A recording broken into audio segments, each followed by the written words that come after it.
Some homes don't fall apart. They simply stop waiting. The road into Pine Hollow stretched long and quiet beneath a pale autumn sky as Ethan Cole guided his old pickup down the final mile. Tires crunching over gravel that hadn't been disturbed in days, maybe longer, and beside him Rex sat upright, ears high, his amber eyes fixed not on the road ahead, but on something deeper, something unseen, as if the air itself carried a message only he could hear. Ethan hadn't been back in nearly 8 years. Not since the war took more from him than it ever gave back. Not since silence became easier than conversation. But he had written, he had called, and every time his mother answered with the same warmth, the same steady voice that made the distance feel smaller than it was. So when the letters stopped, when the calls went unanswered, something inside him refused to sit still any longer. The house came into view slowly, framed by 2 aging oak trees whose leaves whispered in the wind like old memories brushing against the present. It looked smaller than he remembered, quieter too. The porch light off, the curtains drawn, and the mailbox leaning just slightly to the left like it had been waiting too long without being touched. Ethan cut the engine and let the silence settle. The kind of silence that didn't feel peaceful, but hollow, like something important had stepped away without saying goodbye. Rex didn't move at first, his body rigid, nose twitching. Then a low sound rolled from his chest. Not a bark, not quite a growl. Something in between, something cautious. Ethan glanced at him, brow tightening. "Easy, boy," he murmured, but the dog didn't relax. If anything, his ears pressed forward even more, focused, alert, listening to something Ethan couldn't yet understand. The front door stood slightly ajar, just enough to let a thin line of shadow cut through the frame. Ethan stepped out, boots hitting the ground with a weight that felt heavier than it should. Each step toward the house slow, deliberate, as if part of him already knew this wasn't going to be the homecoming he had imagined. The wooden steps creaked beneath his weight, a familiar sound that used to mean safety, now echoing differently, sharper somehow. He pushed the door open with 2 fingers, careful, respectful, like entering a place that no longer belonged to him. Inside, the air was still, too still, dust floating in the faint light that slipped through the curtains. The scent of lavender lingered faintly, his mother's favorite, but it felt older now, like a memory stretched thin. The kitchen sat untouched, a mug still resting near the sink, a dish towel folded neatly beside it, everything in place yet somehow wrong, like a story paused mid-sentence. Rex stepped in behind him, but immediately veered left, paused clicking softly across the hardwood before stopping near the hallway, his head tilted slightly, listening.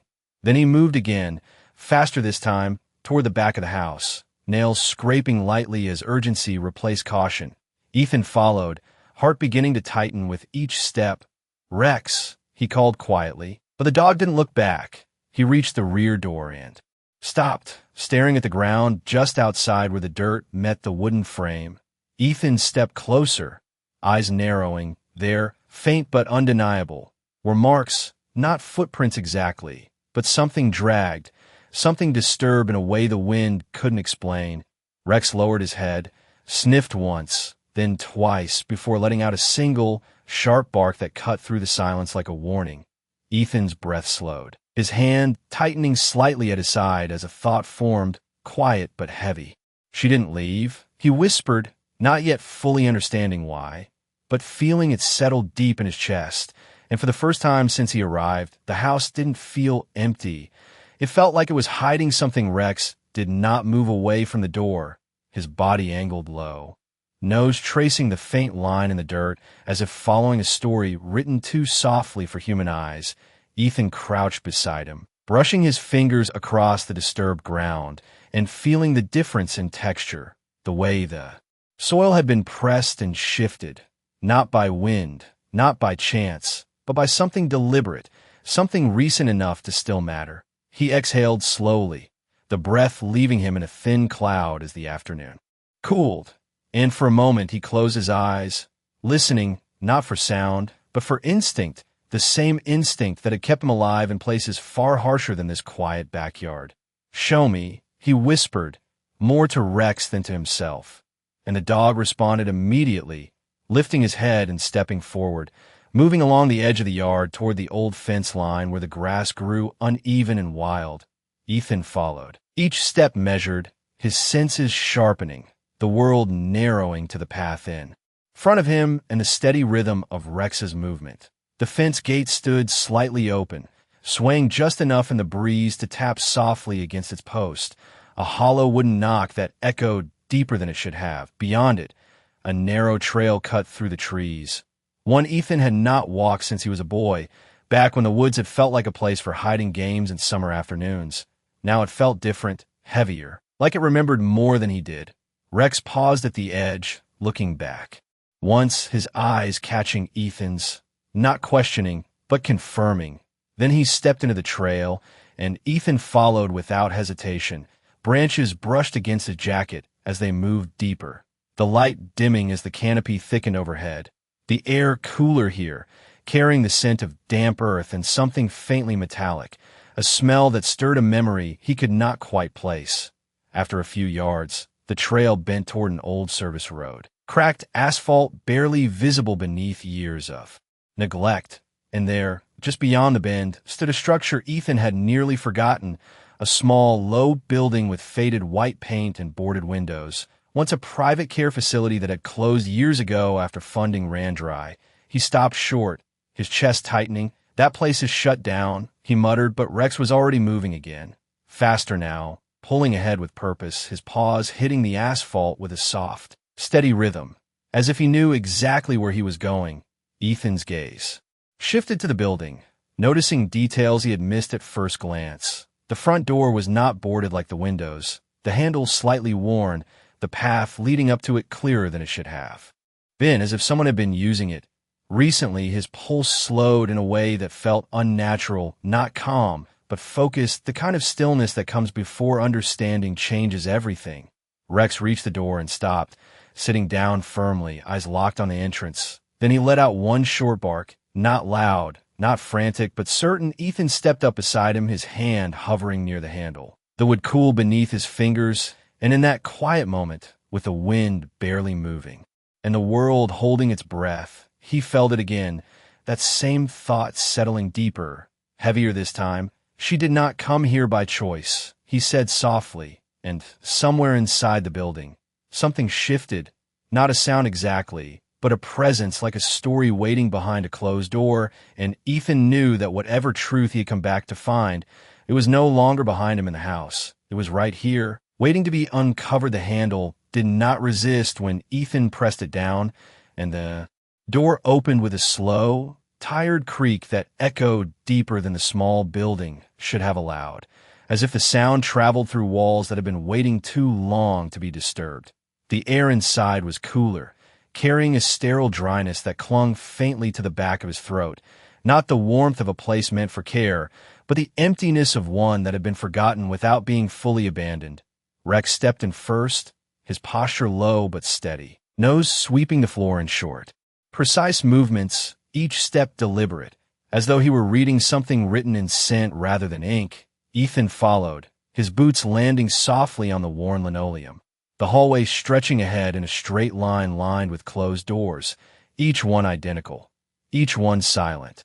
A flicker of light slipped through a cracked window at the far end, casting long shadows that shifted gently with the movement of the trees outside. And for a moment, Ethan stood still, listening, not for noise, but for rhythm, for anything that fell out of place. But the building held its breath, offering nothing easily.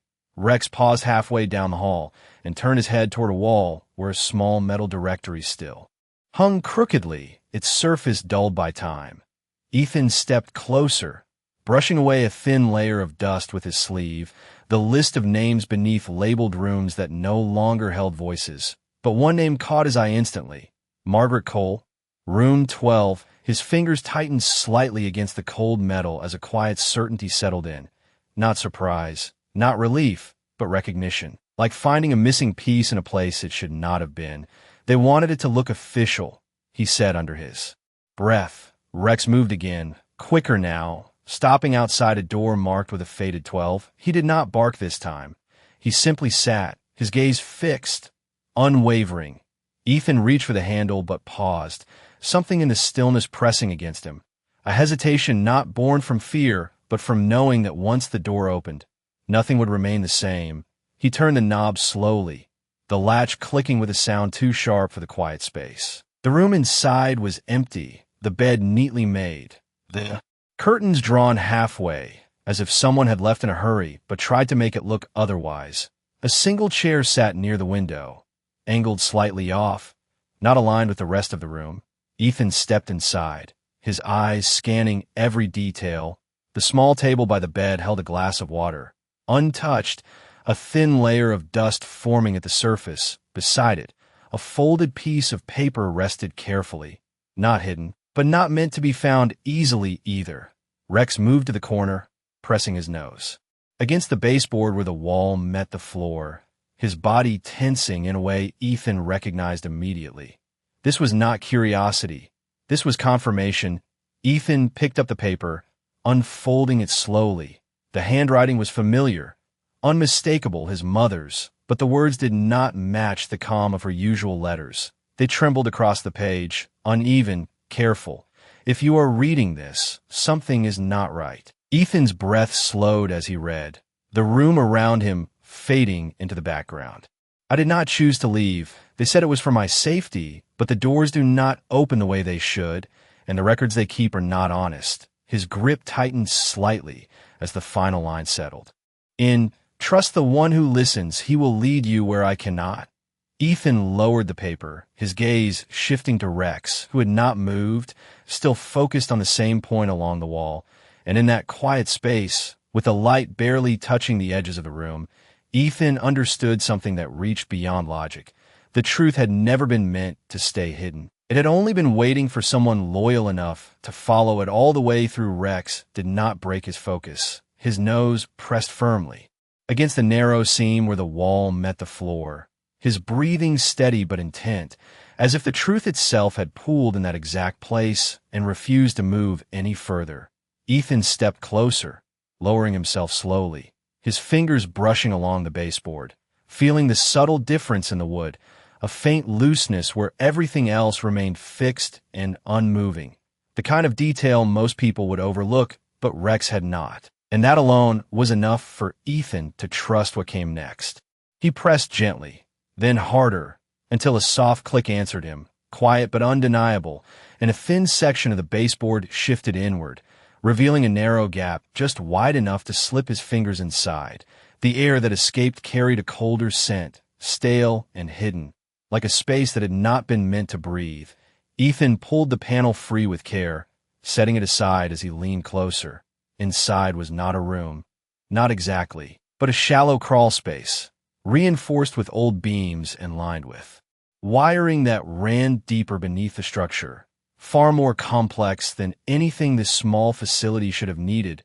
Rex backed up slightly, giving him space, but his eyes never left the opening, his body still angled forward, ready. Ethan reached inside, feeling along the interior until his hand found something solid, a small metal box tucked against the far edge. He drew it out slowly, dust falling from its surface in a fine gray sheet. The latch was simple, not locked, just closed, as if whoever placed it there had expected it to be found eventually. He opened it carefully. Inside were documents, neatly stacked, far too organized to belong to an abandoned place. His eyes moved quickly across the pages, recognizing official headers, medical records, transfer forms, signatures that repeated in patterns too perfect to be real, and names, not just his mother's, but others, different last names, different dates, all tied to the same facility, all marked with similar notes: voluntary relocation, approved transfer, no follow-up required. Ethan's jaw tightened slightly as he turned another page, noticing the same handwriting appear again and again in places where it should not. Authorizations signed by someone who seemed to exist everywhere and nowhere at once. A name that felt too polished, too clean. Daniel Hargrove. The letters crisp and confident, yet something about them carried a weight that did not belong. Rex shifted behind him, letting out a low, quiet sound. Not warning, but awareness. Ethan glanced back briefly, then returned his focus to the box. Beneath the documents lay a smaller item, A photograph, its edges worn but preserved. He lifted it gently, the image catching the dim light from the hallway. It showed the building from years ago, but not as it stood now. The windows were open, the paint fresh, people gathered outside, smiling, including his mother, younger, standing beside a man Ethan did not recognize, his hand resting lightly on her shoulder, both of them looking toward the camera as if they trusted it, as if nothing hidden existed yet. Ethan studied the man's face. Something about it familiar in a way he could not immediately place. Then his gaze dropped to the bottom corner of the photograph where a faint signature had been written. The same name, Daniel Hargrove, but this time dated decades earlier. Ethan exhaled slowly, the pieces beginning to align in a way that felt less like coincidence and more like design. This was not recent. This had been building for years, carefully, quietly, until no one questioned it anymore. Rex stepped closer again, nudging Ethan's arm once, gently but firmly, as if reminding him that the truth was not finished yet. And Ethan understood, whatever this place had been hiding, it was not just about one disappearance, it was about a pattern, a system that had learned how to look invisible, and now that he had seen it, there was no turning back. Ethan closed the metal box slowly, the weight of it settling heavier in his hands than its size should have allowed, as if every document inside carried more than ink and paper. Rex stepped back toward the hallway, his ears turning sharply toward the far end where the light shifted again, faint but deliberate. Ethan noticed it too now. The way the shadows along the wall moved not with the wind outside, but with something deeper inside the structure. Something that suggested the building was not as empty as it pretended to be. He stood, slipping the photograph and a few of the documents into his jacket, leaving the rest exactly as they were, untouched, because something told him this place needed to remain exactly as it had been left, at least for now.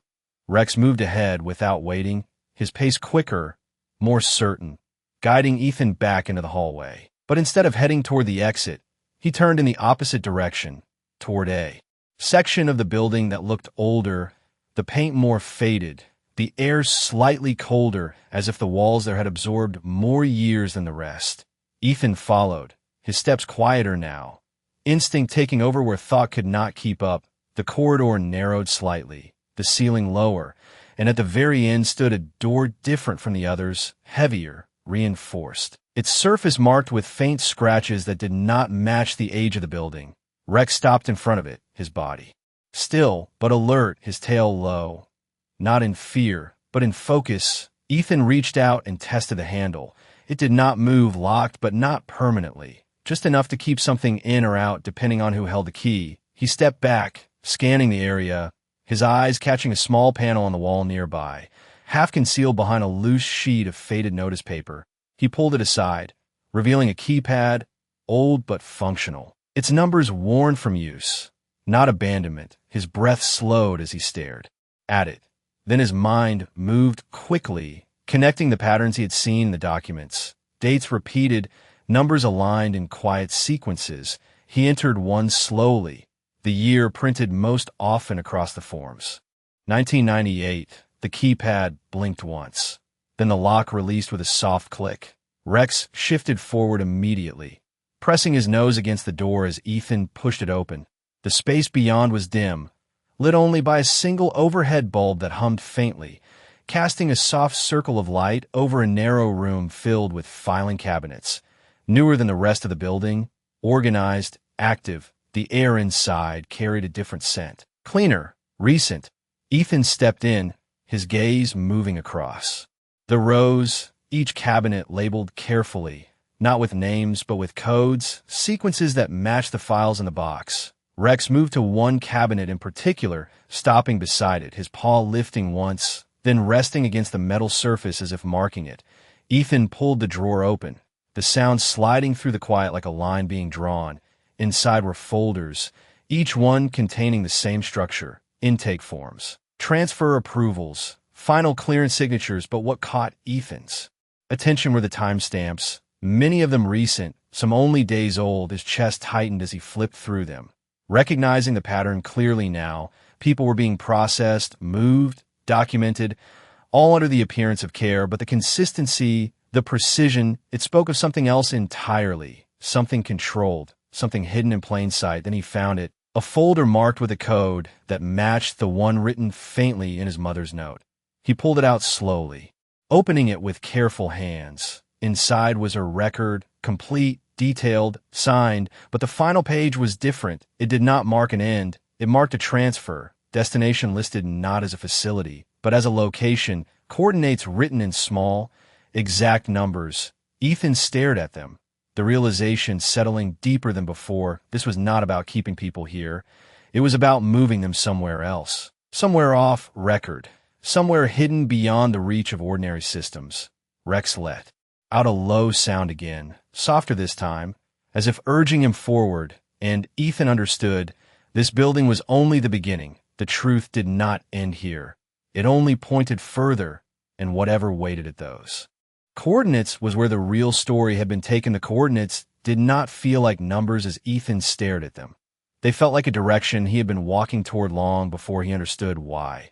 His fingers tightened slightly around the folder as Rex shifted beside him, the dog's breathing steady but expectant, as if waiting for the next step that had already been decided somewhere deeper than thought. Ethan closed the drawer carefully, sliding the folder back into place for a moment, before pulling out only his mother's file, folding it once, and placing it securely inside his jacket, close enough to feel its presence with every breath. The room around him seemed smaller now.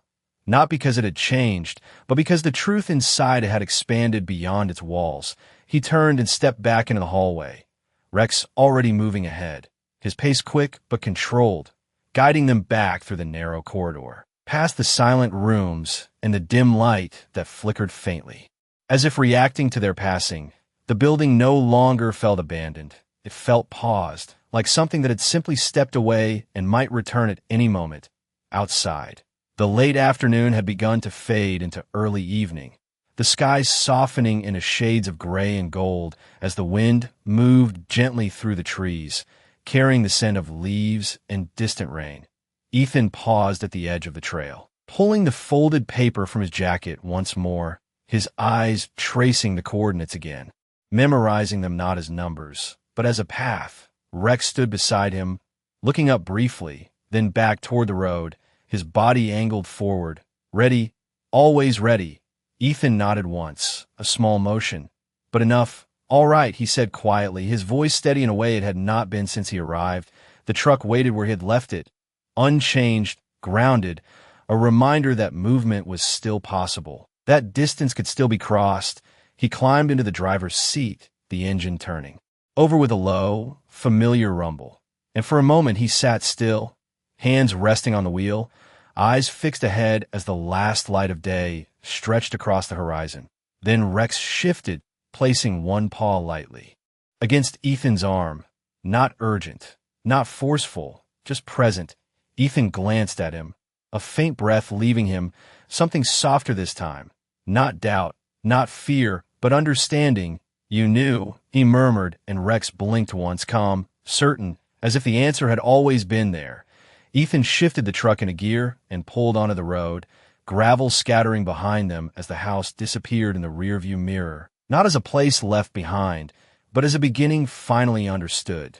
The coordinates led beyond the town limits, deeper into land that most people no longer paid attention to, old logging routes, forgotten service roads, places where maps still existed but few remembered how to read them. The sky darkened slowly as they drove, the first stars appearing faintly above the tree line, and with every mile, the world grew quieter, not empty, but focused, like it was guiding them without speaking. After nearly 40 miles, Ethan slowed, the narrow road ahead barely visible. Beneath overgrown brush, the headlights cutting a thin path through the darkness, he checked the coordinates again, then looked up, matching the numbers to the shape of the land. And there it was, just beyond a bend, a faint outline of something that did not belong to the forest, a structure low and wide, partially hidden beneath the trees, its presence subtle but undeniable. Rex sat upright now, his ears forward, his body still, not tense, but certain. Ethan brought the truck to a stop. The engine idling softly as he stared ahead. The truth had led him this far, not with noise, not with force, but with quiet persistence. And now, as the night settled fully around them, he understood something he had not before. The hardest truths were never the ones that shouted the loudest. They were the ones that waited patiently, knowing exactly who would come looking for them. The engine hummed low beneath Ethan's hands as he stared at the structure ahead, its outline barely visible through the trees, not abandoned, not active, but existing in that quiet space between, where things were meant to go unnoticed. Rex shifted beside him, his posture upright, ears fixed forward, his attention locked onto the building with a calm intensity that felt more certain than any map or coordinate ever could. Ethan turned off the engine, and the sudden silence settled around them like a held breath, the kind that comes just before something reveals itself. He stepped out slowly, boots pressing into the soft earth, the scent of pine and damp soil rising faintly in the night air.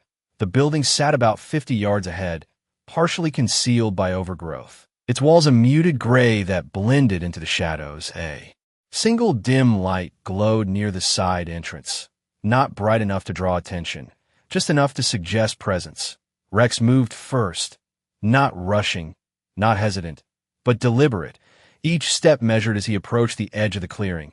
Ethan followed a few paces behind, his gaze scanning the surroundings, noting the absence of typical signs, no visible vehicles, no obvious movement, yet nothing felt empty. It felt observed in a way that did not rely on eyes. As they reached the outer edge of the structure, Rex slowed, his nose lifting slightly, catching something carried on the air. Then he angled to the right, leading Ethan along the side wall where a narrow path had been worn into the ground, subtle but consistent, used often enough to exist, but not enough to be noticed by accident. The wall here was different, newer materials layered over older construction, as if parts had been reinforced quietly over time. Ethan reached out, brushing his fingers along the surface, feeling the contrast, the intention behind it. This place had not been forgotten. It had been maintained carefully, silently. Rex stopped near a side door, smaller than the main entrance, its handle worn just enough to show use, but clean enough to suggest it had been touched recently. He did not bark, he did not scratch. He simply stood there, waiting. Ethan stepped beside him, his hand hovering near the handle, his breath steady, the stillness around them deepening. Then from inside, a sound, faint, almost indistinguishable from the hum of electricity, but not quite, a soft rhythm, like footsteps carried through walls, distant but present. Ethan's eyes narrowed slightly, not in fear, but in focus. He turned the handle slowly, the door giving way without resistance. Inside, the air was warmer, controlled, the lighting soft but deliberate, illuminating a corridor that extended deeper than the exterior suggested. Rex stepped in, his body relaxed but alert, his movements fluid as he began down the hallway. Ethan followed, the door closing quietly behind him, sealing the outside world away. The corridor was lined with closed doors, each one marked only with small numerical tags. No names, no explanations, just order, just system. And as they moved further inside, the faint sound grew clearer. Not footsteps, not exactly, but voices low, distant, layered in a way that suggested presence without revealing identity. Rex slowed near one door, his head tilting slightly, then continued forward, as if confirming but not stopping, guiding Ethan deeper still, until they reached a wider section of the hallway where the light shifted subtly, brighter, more focused, and at the far end, a figure stood partially in shadow, still, waiting, not surprised, not alarmed, simply present, as if expecting this moment long before Ethan had even begun the journey. Rex stopped, his body still but calm, and Ethan felt it then, not shock, not fear, but recognition, the kind that settles quietly, the kind that tells you the truth has been watching you long before you ever saw it.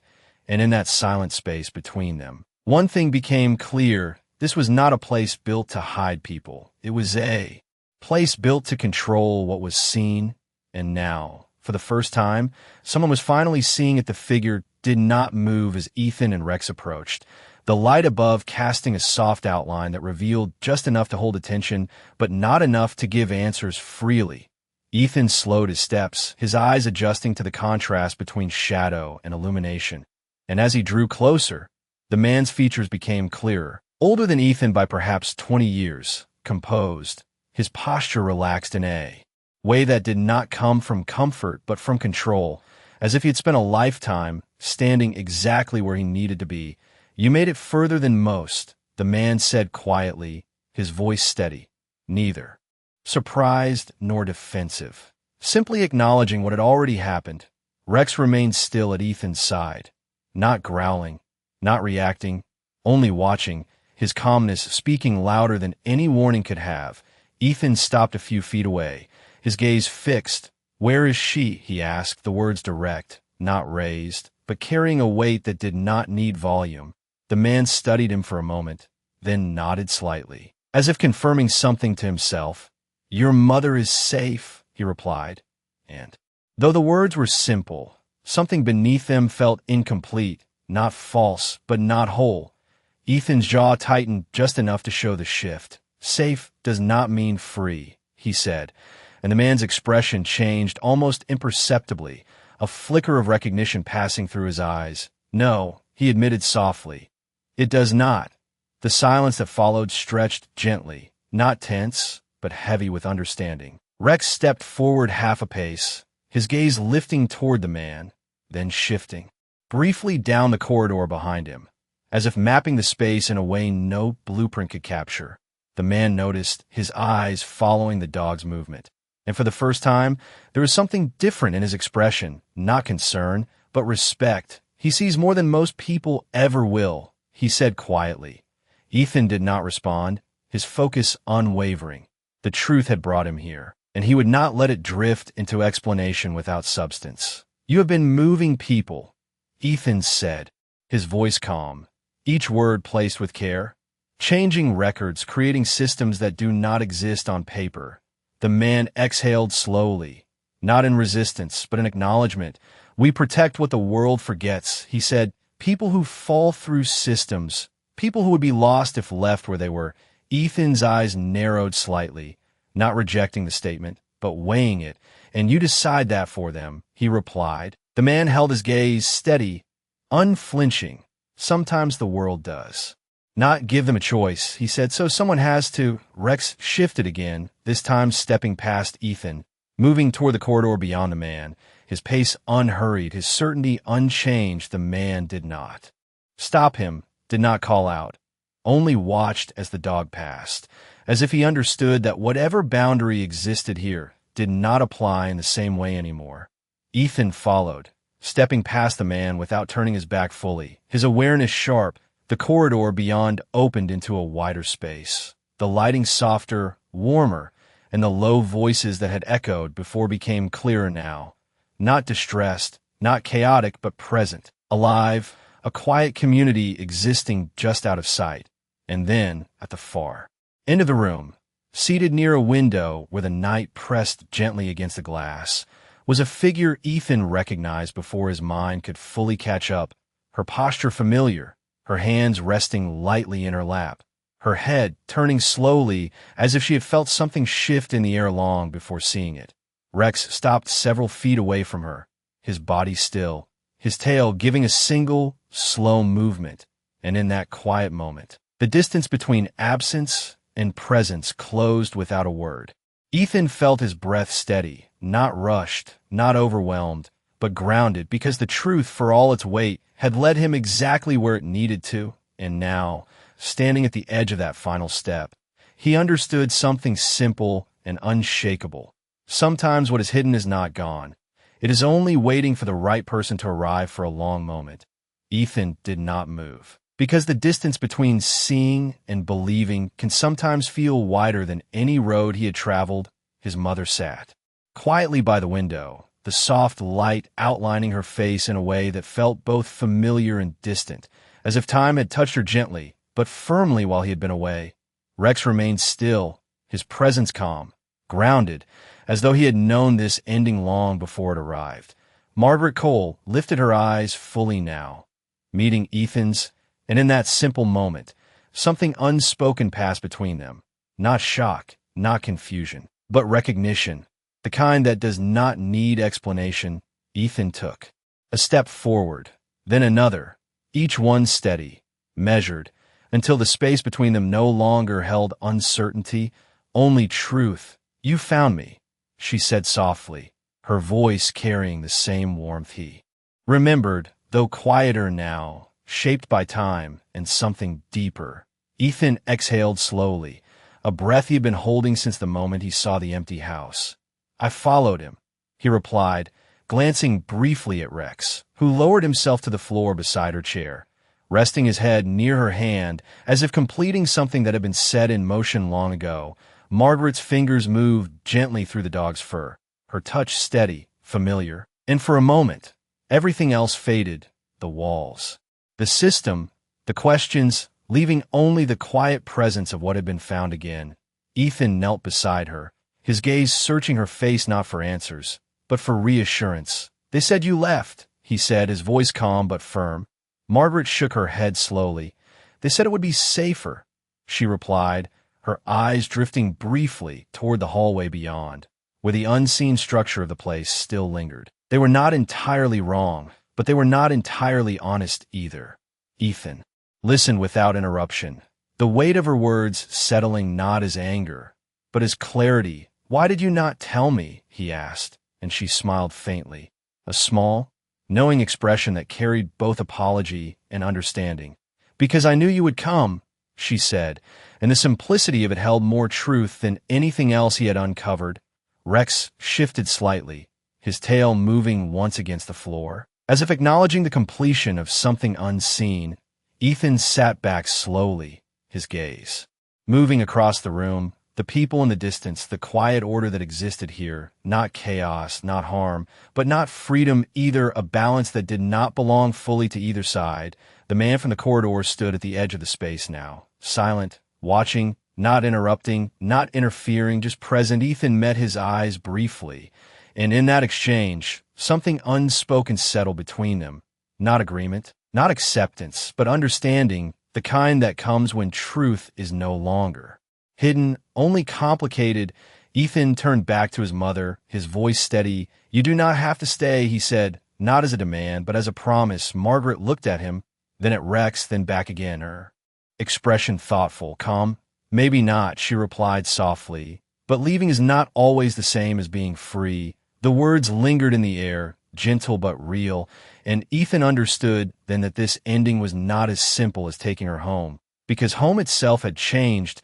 It was no longer just a place, it was a choice. Rex lifted his head slightly, his eyes moving between them, quiet, patient, as if reminding them both that the path forward did not have to be rushed. And in that stillness, with the night pressing softly against the glass and the world beyond waiting without urgency, Ethan realized something that stayed with him long after the moment passed. Sometimes the truth does not ask you to fight it or escape it. Sometimes it simply asks you to see it clearly and decide, with a steady heart, what comes next.